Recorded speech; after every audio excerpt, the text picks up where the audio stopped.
Just because you've received $200,000 from us doesn't entail any obligation on our part, my eldest son's wife admonished me, despite my footing the bill for their new house. Reflecting back 15 years to when my husband passed away, it was an immensely challenging period to raise children as a single mother. The bankruptcy of Lehman Brothers had triggered waves of recession, making job opportunities scarce, particularly for someone like me who could only manage part-time work at the time. Full-time employment felt like a distant dream. How he persevered through those hardships and pulled myself out of poverty and managed to purchase a new apartment for my eldest son and his wife. However, instead of gratitude, my eldest son's wife continued to show disrespect. Frustrated and at my wits' end, I turned to my son, asking if he had anything to say while his mother was being treated so poorly. His indifferent response stung. "See what happens when you stop paying." That moment, something inside me snapped. "Well then, I will," I declared, cutting off all payments.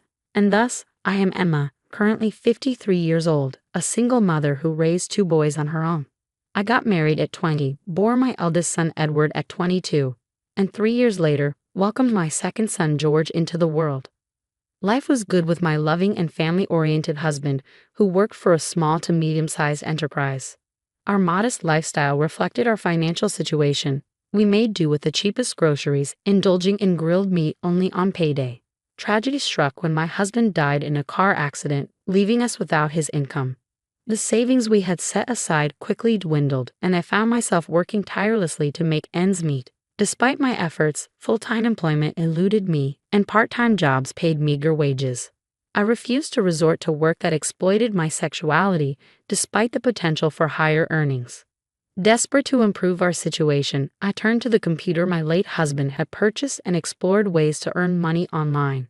Starting a blog titled Single Mom's Child Rearing Struggles, I subtly incorporated affiliate marketing, hoping to supplement our income. To my surprise, the blog gained traction rapidly, attracting attention from online articles and magazines, resulting in a steady stream of income deposited into my account every month. Requests for lectures started pouring in, and before I knew it, I had earned the title of Queen of Affiliate Marketing. Leaving behind my day and night part-time jobs, I made affiliate marketing my primary source of income, hosting lectures and seminars on the side. Suddenly, I found myself living a lifestyle so opulent that it seemed unbelievable compared to the days when I struggled to afford even a school backpack for George. However, as our financial situation improved, cracks began to appear in our family dynamic. Edward, basking in newfound extravagance, neglected his studies and ended up failing a year of high school. Refusing to repeat the grade, he dropped out altogether, immersing himself in the nightlife scene and falling in with a troublesome crowd. Looking back, I realized how foolish I was to get carried away by my newfound success, neglecting my role as a mother. Caught up in the whirlwind of lectures and accolades, I failed to be there for my sons during their crucial adolescent years. Instead, I showered Edward with money whenever he asked, oblivious to the harm it was causing. While Edward spiraled into trouble with the law, George, in stark contrast, remained steadfast in his studies, distancing himself from negativity and injustice. Their paths diverged drastically, straining their relationship. George, witnessing Edward's aimless existence, voiced his concerns, urging me to stop enabling him. Determined to help Edward find purpose, I secured him a job at a publishing company through a connection. Yet despite my efforts, Edward's disregard for responsibilities led to his eventual dismissal, leaving me frustrated and disappointed, especially considering the publisher's support in turning my success stories into books. I found myself apologizing once again, this time for the irresponsibility of my over 20-year-old son. However, to my surprise, they offered their own apologies, admitting that our guidance had been lacking. It was a bitter experience for all involved, leaving no one feeling fulfilled. Feeling unfit to be used by others, I resolved to venture into something on my own. Despite his own lack of perseverance, Edward finally expressed an interest in starting his own business. I invested in his venture, an import business, only to suffer significant losses when he treated it more like a series of sightseeing trips than a serious endeavor. Optimistic due to my extensive network of friends, Edward then turned to network marketing. In support, I purchased pots and water purifiers, hoping for success. Unfortunately, this too ended in failure. Matters worsened when Edward registered George as a member without his consent, damaging their relationship and leading to more apologies from us. Despite these setbacks, Edward met a woman through his network marketing efforts and began discussing marriage and future plans. Hoping it would inspire responsibility, I supported him once more, buying a new condominium for their home. However, their life remained unstable, and they forewent a wedding ceremony. Their next idea was to open a wine bar in New York as a couple, and I provided the startup capital. With Edward now 30 and married, it was clear he couldn't rely on his parents forever. Despite previous failures, we decided to open the bar as a corporation, both holding representative rights. Despite my warnings that this was the final chance, Edward remained indifferent. He boasted about his import connections, but seemed more interested in nightly gatherings with friends than in running a successful business. Despite my efforts to guide him, his behavior left me speechless and disheartened, especially when his wife suggested marketing tactics to keep the bar afloat. As his mother, witnessing Edward's drunken antics, I couldn't help but feel a mix of disbelief and disappointment. His irresponsible words still lingered, but it was his wife's attitude that truly disgusted me.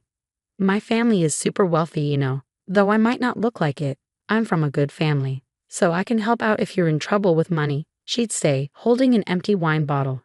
Her favorite phrase.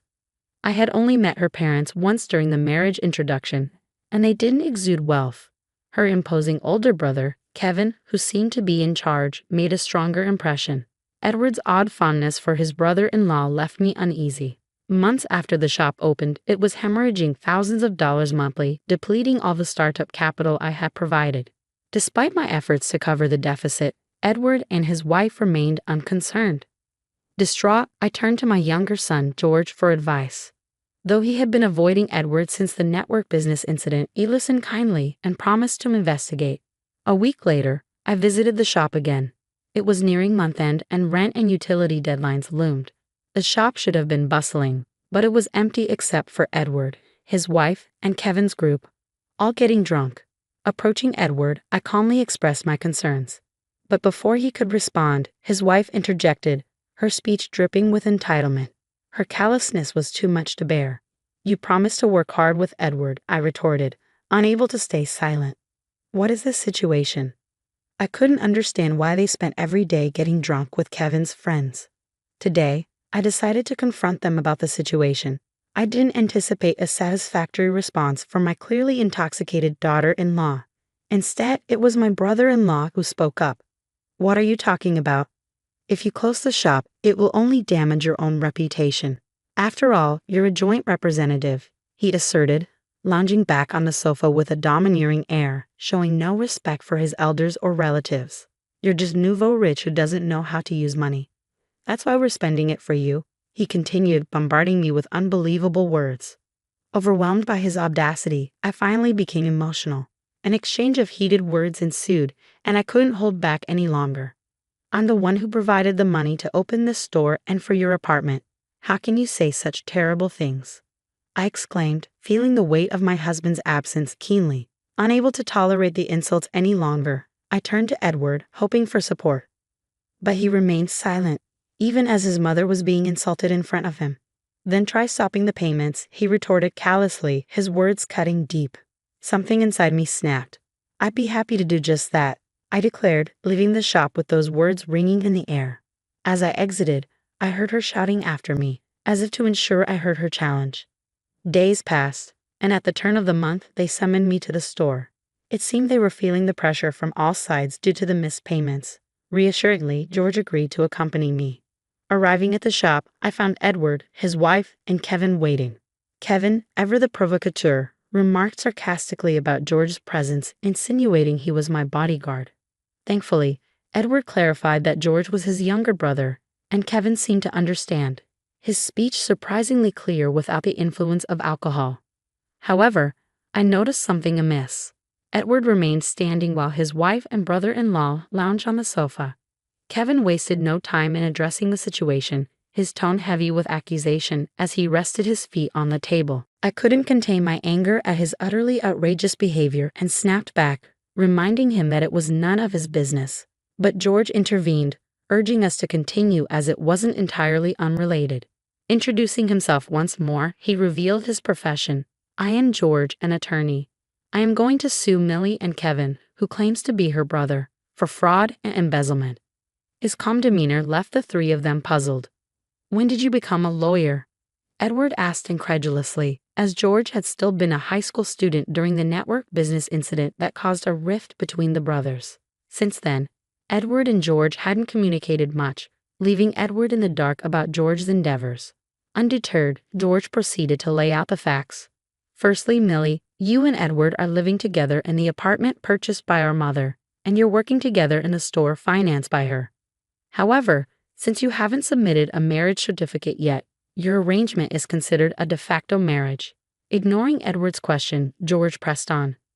Interrupting, Edward turned to Millie in surprise, questioning whether they had indeed not submitted their marriage certificate. Flustered, Millie settled back onto the sofa, struggling to find her words. Realizing that George had likely uncovered this information beforehand, he smoothly continued. "In addition to that, Millie, you have been in an intimate relationship with Kevin for a long time and have been cohabiting with him right before you started living with my brother." Edward's expression shifted from surprise to annoyance. "Wait, is it true, bro?" he demanded, finally grasping the gravity of the situation. I couldn't help but glare at him as George laid out the damning evidence. "And aren't you staying at Kevin's house several times a week even now? This means you are in a state of de facto marriage with him as well. You have deceived Emma and Edward and used them for your money-making. This can be interpreted as a fraud charge," George asserted. My eldest son's wife was thrown into disarray by George's words. She turned to Kevin, sitting next to her, seeking clarification. "Wait a minute. What does this mean, Kevin? Didn't you say that it wouldn't be a crime as long as we were just deceiving Edward?" Millie admitted, out of sorts with George's accusations, revealing that she had deceived Edward at Kevin's instruction. Her admission left me astounded by her simple-mindedness. George continued to press the issue. "Kevin and Millie, both of you faked a relationship with the intention of earning money. Emma would not have bought an apartment if she knew the truth. So you owe her monetary damages," George stated firmly, leaving no room for doubt. Kevin, finally grasping the severity of the situation, radically changed his attitude and began to apologize, even prostrating himself in contrition. But George wasn't finished.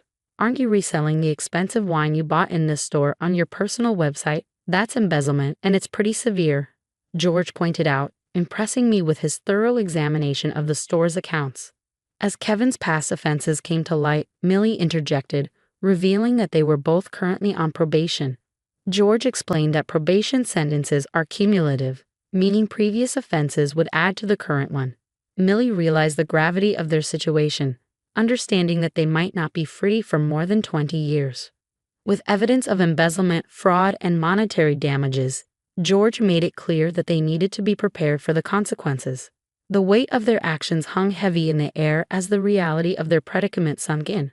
I may not fully grasp the legal intricacies, and George's actions might seem harsh, but it's clear these are serious crimes. Finally understanding the gravity of their actions, the two of them bowed before us in silence.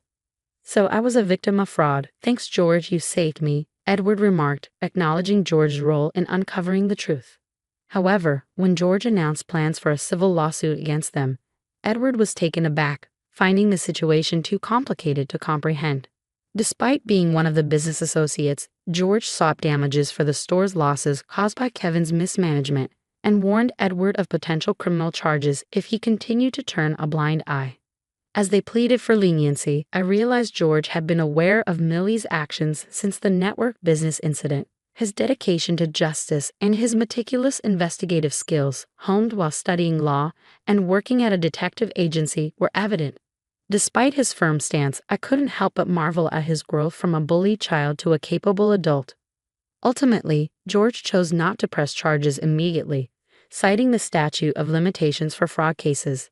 He observed their behavior, hoping for genuine reflection and change of heart, and change they did. Millie now works diligently at a nursing home, while Kevin dedicates himself to church duties as a priest apprentice.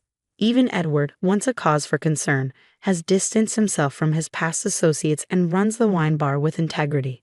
Their transformations give me hope for the future. Perhaps it's time to celebrate their progress with a launch party for the wine bar.